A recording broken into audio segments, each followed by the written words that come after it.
ذہنی آزمائش کا ایک سوال۔ کتنی پوڑیاں؟ محمد شاہد غفور۔ ایک کسان کے 3 بیٹے تھے۔ وہ تینوں ہر روز اپنے اپنے کھیتوں میں کام کرتے تھے۔ ایک روز وہ تینوں کھیتوں کے کام سے فارغ ہو کر ایک درخت کے نیچے سستانے اور دوپہر کے کھانے کا انتظار کرنے کے لیے بیٹھ گئے۔ تھکن اتنی زیادہ تھی کہ کھانے کا انتظار کرتے کرتے ان تینوں کو نیند آ گئی اور وہ گہری نیند سو گئے۔ کچھ دیر کے بعد ایک آدمی ان کے گھر سے ان تینوں بھائیوں کے لیے رومال میں پوڑیاں باندھ کر لے آیا،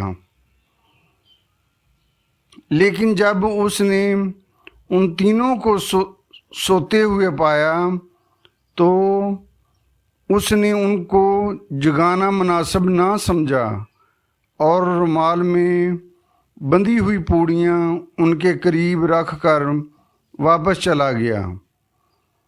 کچھ دیر بعد ان تینوں میں سے ایک جاگا اور اس نے قریب ہی رومال میں بندھی ہوئی پوڑیاں دیکھیں۔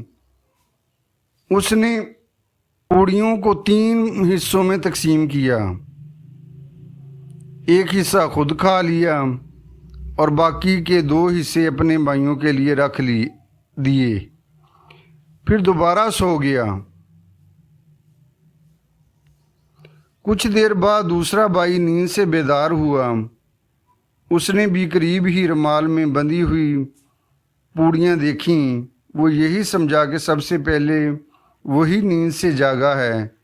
اس نے تمام پوڑیوں کو 3 حصوں میں تقسیم کیا، ایک حصہ خود کھا لیا اور باقی کے 2 حصے اپنے بھائیوں کے لیے رکھ دیے اور پھر سو گیا۔